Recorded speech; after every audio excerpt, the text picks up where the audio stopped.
Kang Odoy Channel menguak mitos, fakta, dan sejarah.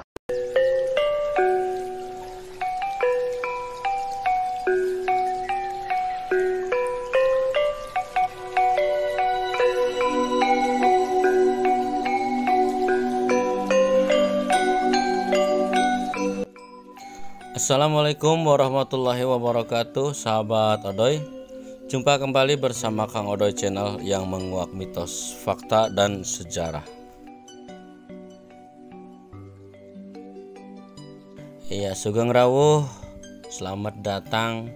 Inilah kita sekarang sedang berada di sebuah pondok pesantren terkenal di wilayah Cirebon Timur. Inilah Pondok Pesantren Gedongan, Kecamatan Pangenan, Cirebon. Ya, sahabat, siapa yang tak kenal dengan nama Pondok Pesantren Gedongan?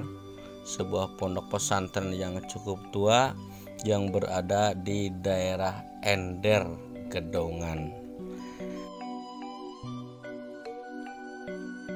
Ya, berbicara tentang Pondok Pesantren Gedongan, ini tidak lepas kaitannya dengan seorang tokoh besar bernama Kiai Haji Muhammad Said, dan tak lepas dari Pondok Pesantren Gedongan karena beliau adalah pendiri pondok pesantren di wilayah Cirebon Timur itu.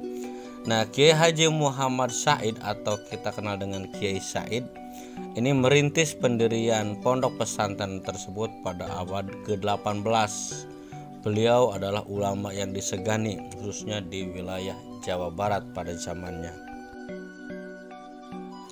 Dan nama Gedongan sendiri diyakini karena awalnya di tempat tersebut memang terdapat sebuah gedong atau gedung dalam bahasa Indonesia yang menjadi tempat peninggalan benda-benda antik, peninggalan para wali.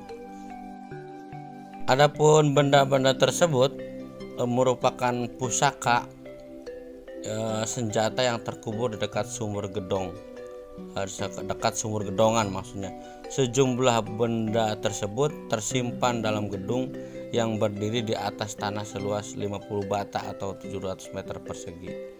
Nah, dulu di kawasan yang sekarang bernama Desa Ender ini, sahabat, ini terdapat 3 pedukuhan, yaitu yang dinamakan dengan Dukuh Gedongan, Dukuh Rakit, dan Kubang Bango. Gedongan yang dulu tergolong daerah terpencil karena berada di tengah pasawahan yang hanya dihuni oleh beberapa kepala keluarga saja, dan nama pondok pesantren tersebut pun diambil dari nama pedukuhan, yaitu Pondok Pesantren Gedongan. Hal ini menunjukkan bahwa kehadiran pondok pesantren lebih awal menjadi sebab berdirinya pedukuhan Gedongan. Oke, sahabat, diceritakan pondok pesantren Gedongan ini didirikan oleh Kiai Said yang memilih mengasingkan diri atau uzlah ke wilayah timur. Pengasingan yang dilakukan dari tanah kelahirannya yaitu dari pesawahan wilayah Sindang Laut Cirebon. Desa ini juga merupakan tempat berdirinya Pondok Pesantren Buntet saat Mbah Mukoyim melakukan pengasingan. Sebelum melakukan pengasingan, Kiai Said telah berdiskusi dan izin terlebih dahulu kepada Sultan Kasepuhan Cirebon. Terlebih tanah yang akan dijadikan tempat pengasingan tersebut milik ayahnya dari hadiah Sultan, dan sebagai kerabat keraton maka kemudian Kiai Said diizinkan menempati lokasi yang saat itu masih tergolong hutan. Nah, disampaikan Kiai Taufik, Kiai Said ini memilih uzlah didorong oleh kebingungannya dalam mencari sasaran dakwah atau mad'u. Terlintas di benaknya ia ingin berdakwah dan mengajarkan agama Islam di pesantren ayahnya atau tempat kelahirannya, namun merasa ya mungkin kurang leluasa lah gitu ya, sahabat. Dan untuk berikutnya kemudian Kiai Said ini ditemani dengan istrinya yaitu Nyai Hajah Maimunah yang merupakan putri dari Kiai Muta'ad. Nah, di lokasi inilah dilakukan babat alas tersebut. Beliau juga ditemani dengan beberapa santri ayahnya. Nah, tak berapa lama setelah tempat untuk mengaji dan tinggal dibuat, para santri yang ingin mengaji pun ke Kiai Said pun terus berdatangan, sahabat.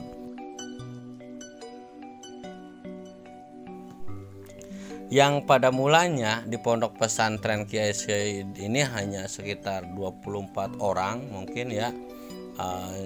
Juga ada pembantu yang mengurusi sebagai berbagai hal, yakni santri putri bernama Kamal dan santri putra bernama Ngarpin yang oleh Kiai Said kemudian remaja tersebut dijodohkan. Nah, sering berjalannya waktu, pesantren yang dirintis oleh Kiai Said maka berkembang dan besar. Semakin banyak santri yang datang dari berbagai penjuru. Pesantren Gedongan juga mengalami masa perkembangan yang cukup pesat.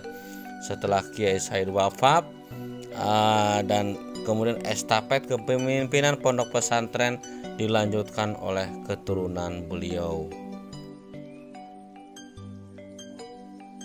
Ya sahabat, setelah Kiai Said wafat maka kemudian pondok pesantren itu dilanjutkan oleh beberapa keturunan dari beliau, yaitu ada Kiai Abdul Karim, yaitu putra ke-6 dari Kiai Said, ada Kiai Siraj, terus itu putra bungsu dari Kiai Said, terus Kiai Maksum, putra pertama dari Kiai Siraj, terus Kiai Yasin, menantu Kiai Siraj, dan seterusnya. Hingga kini pondok pesantren Gedongan ini terus berkembang dan berdirinya pesantren dengan lembaga pendidikan formal yang dibangunnya. Santri pun semakin lama semakin banyak dan berkembang, berdatangan dari berbagai penjuru daerah. Itulah sahabat sekilas tentang pondok pesantren Gedongan. Dan mudah-mudahan sebuah biografi tentang nama besar Kiai Haji Muhammad Said, seorang pondok pesantren, seorang tokoh pendiri pondok pesantren Gedongan, akan sedikit menambah wawasan buat kita.